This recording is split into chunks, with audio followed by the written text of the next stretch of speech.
बच्चों, let's read the question. The question says statement 1 is in an organic compound when inductive and electromagnetic effects operate in opposite direction, the inductive effect predominates. And statement 2 says hyperconjugation is observed in orthoxylene. In the light of both statements, choose the correct answer from the options below.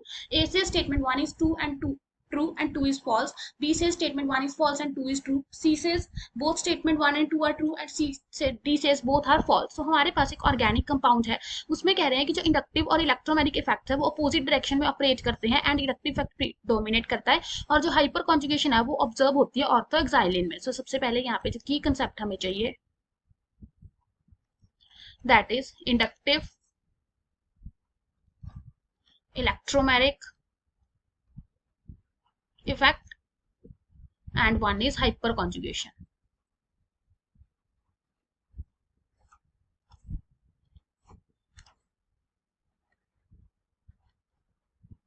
Okay, अब देखो हमारे पास क्या होता है.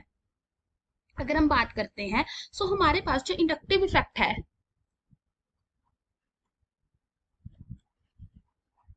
what is basically inductive effect? It is the transmission of charge through a chain of atoms. Basically inductive effect is transmission of charge through a chain of atom in molecule by electrostatic induction. सो हमारे पास क्या होता है कि जो inductive effect है ये एक permanent effect होता है. लेकिन अगर हम बात करते हैं सिमिलरली इलेक्ट्रोमैग्नेटिक इफेक्ट की,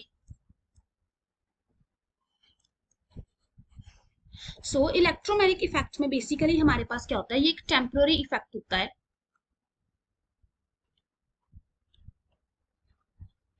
जहां पे हमारे पास क्या होता है, when a reagent approach, it occurs when a reagent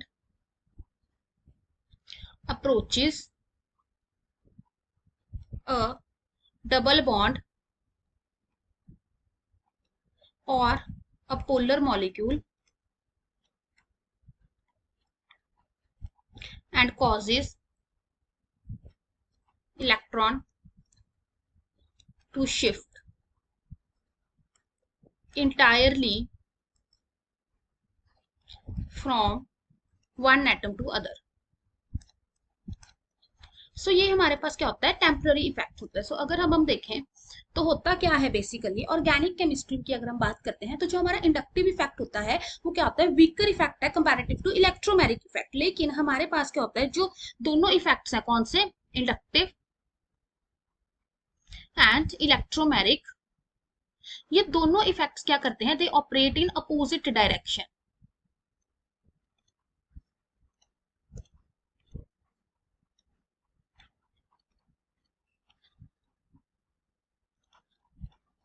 सो ये दोनों क्या करते हैं, अपोजिट डायरेक्शन में क्या करते हैं, वर्क करते हैं. सो हमारे पास क्या होता है कि इन दोनों में से जो हमारे पास ज्यादा डोमिनेट करता है, that is electromagnetic effect. Although it is a weak effect but it dominates over inductive effect. Example देखो, जैसे ये हमारे पास एक डबल बॉन्ड है, सो इस पे अगर हम H पॉजिटिव के एडिशन करेंगे तो ये इलेक्ट्रॉन्स इधर शिफ्ट हो जाएंगे, तो हमारे पास क्या बन जाएगा, कुछ इस टाइप की स्पीशीज बन जाएगी. सो ये एक एग्जांपल है किसकी, इलेक्ट्रोमैग्नेटिक इफेक्ट की. और इंडक्टिव इफेक्ट में हमारे पास कैसे होता है, लेट अस से हमारे पास CH3 CH2 Cl है. सो इंडक्टिव इफेक्ट की वजह से क्या आ जाएगा, यहाँ पे पार्शियल नेगेटिव, यहाँ पार्शियल पॉजिटिव, यहाँ पार्शियल पॉजिटिव. सो जैसे जैसे डिस्टेंस इंक्रीज करता रहेगा, जो CH3 की इलेक्ट्रॉन डोनेटिंग पावर है वो क्या कर जाएगी, डिक्रीज कर जाएगी. सो स्टेटमेंट 1 हमारे पास क्या कह रही थी कि जो हमारे पास इंडक्टिव एंड इलेक्ट्रोमैग्नेटिक इफेक्ट है, they operate in opposite direction and inductive effect predominates. ये इनकरेक्ट स्टेटमेंट है. दोनों अपोजिट डायरेक्शन में हमारे पास क्या करते हैं, ऑपरेट करते हैं, बट हमारे पास जो डोमिनेट करता है वो इलेक्ट्रोमैग्नेटिक इफेक्ट होता है, not inductive effect, although it is a temporary effect. अब सेकंड स्टेटमेंट, तो दैट मींस स्टेटमेंट 1 हमारी क्या हो गई, इनकरेक्ट हो गई. अब स्टेटमेंट 2 हमारे पास कह रही है कि जो ऑर्थोक्साइलिन है वो हमारे पास क्या करता है, हाइपर कॉन्जुगेशन दिखाता है. सो बेसिकली ऑर्थोक्साइलिन हमारे पास होता है कुछ इस टाइप का. सो क्या होता है कि जो ऑर्थोक्साइलिन है ये एक एरोमेटिक कंपाउंड है which contains two methyl group that are attached to benzene at ortho position. अब क्या होता है कि जो हाइपर कॉन्जुगेशन है वो हमारे पास किस किस स्पीशीज में देखने को मिलती है, जैसे कि एल्कीन में, कार्बोकेटायन में, इनमें हमें क्या देखने को मिलती है, हाइपर कॉन्जुगेशन।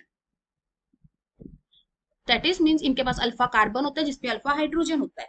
सो हमारे पास क्या होता है, क्योंकि यहाँ पे क्या होता है, इन दोनों स्पीशीज में हमारे पास एडजस्ट पी ऑर्बिटल प्रेजेंट होता है, लेकिन जो ऑर्थोक्साइलिन है, जो एरोमेटिक सिस्टम है, वो ऑलरेडी स्टेबलाइज्ड है बाय रेजोनेंस। सो इस केस में हमारे पास क्या होता है कि जो हाइपर कॉन्जुगेशन होती है मिथाइल ग्रुप की, वो सिग्निफिकेंटली कंट्रीब्यूट नहीं करती इसकी स्टेबिलिटी को। सो यहाँ पे हमारे पास क्या होता है कि हमारे पास एरोमेटिसिटी होती है, रेजोनेंस होती है, लेकिन हमें हाइपर कॉन्जुगेशन दिखने को नहीं मिलती। So that means both statement and 1 and 2 are false. Hope you find the answer. Best of luck.